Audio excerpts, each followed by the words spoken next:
Right here, I'm trying to get it connected. There we go. Should we erase the things that are covering the things? Yeah, where's the rubric?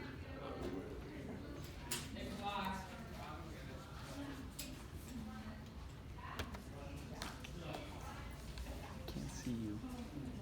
Okay. All right, we have our notes out. Now this is nihilism. It's like 10 minutes or less. You guys talk about what you need to. What I care about is that we understand the gist of it, and we could be able to pick it out in the text based on your explanation. Okay? So you are teaching nihilism to the class. Go. It'll take 10 minutes if these scrollings could be slower.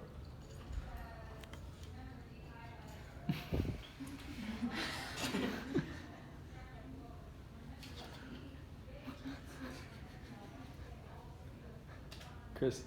Are we going to talk here? Chris, this is your slide. Your slide. Oh, I'm just going to click through for you guys because I'm not wasting time.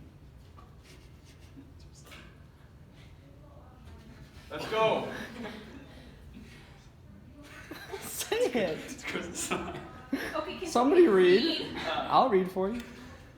The nihilist movement was a Russian movement. Someone else pick it up. In the 1860s, which rejected all authorities, it is derived popcorn. It is derived from the Latin nihilo. All right. Seriously, if we're not After going the to do this, then we assassination. can start reading, okay? Yeah, here we go. After the assassination of Tsar Alexander II in 1881, the nihilists were known throughout Europe as proponents of the use of violence in order to bring about political change.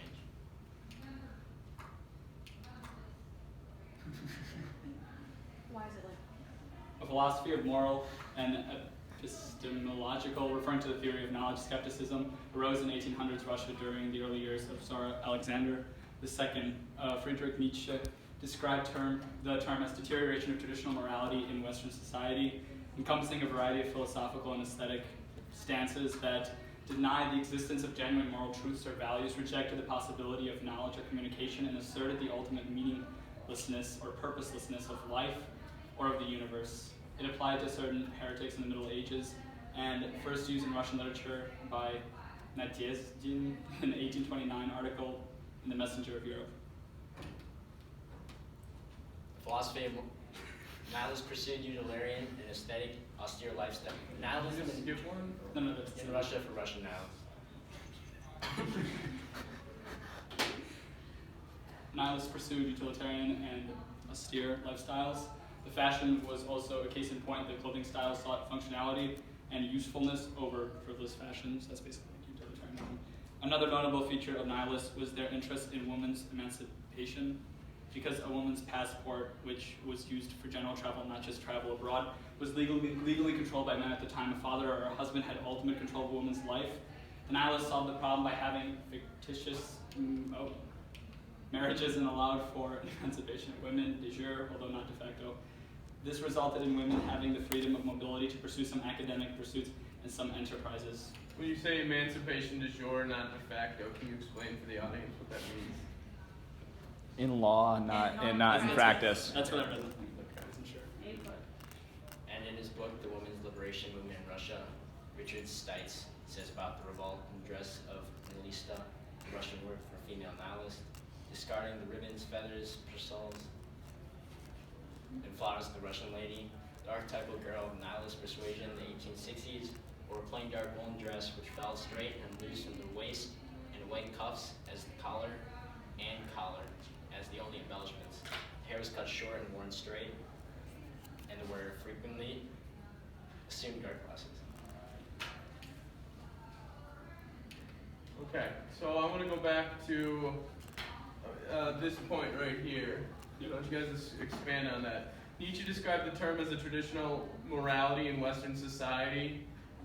It denied the existence of genuine moral truths or values, rejected the possibility of knowledge or communication, and asserted the ultimate meaninglessness or purposelessness of life or of the universe. So can we try to explain that into more concrete terms? Because that's what I want you guys to do. Okay, so I guess everything that had come up before that didn't really matter, and at the end of the day, it was about how you could maximize good in society. I think more of it is to a genuine moral truth or value. I think the nihilists kind of reject that a lot of our moral truths come from oftentimes some type of theology, you know. A moral truth could be that you should help out thy neighbor or something like that. And that these are things that we should follow. And the same thing goes for what we determine as crime or what is bad. Okay?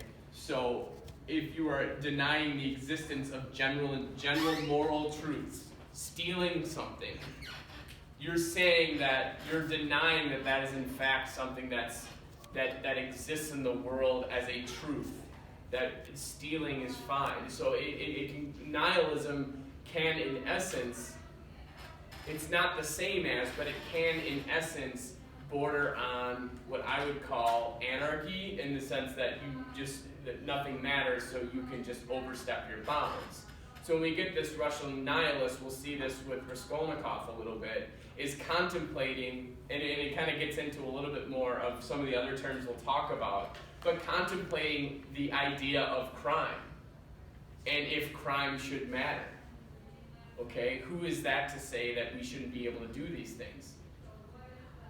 In the same sense that if you can go back, you'd be like, if you go back and you can kill Hitler, is that a crime? If you can go kill Hitler at 15.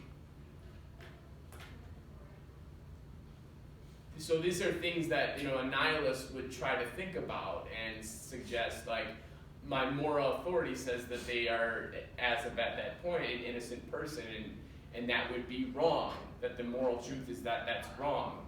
And a nihilist is trying to question where those truths come from and what ultimately, how we should live our life. Would a nihilist kill little Hitler? I guess in that scenario. No, but like,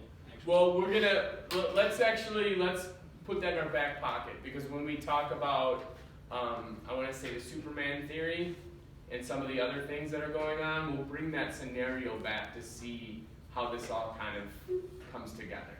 Okay? So thank you guys very much. Please, next time, if you have a little bit more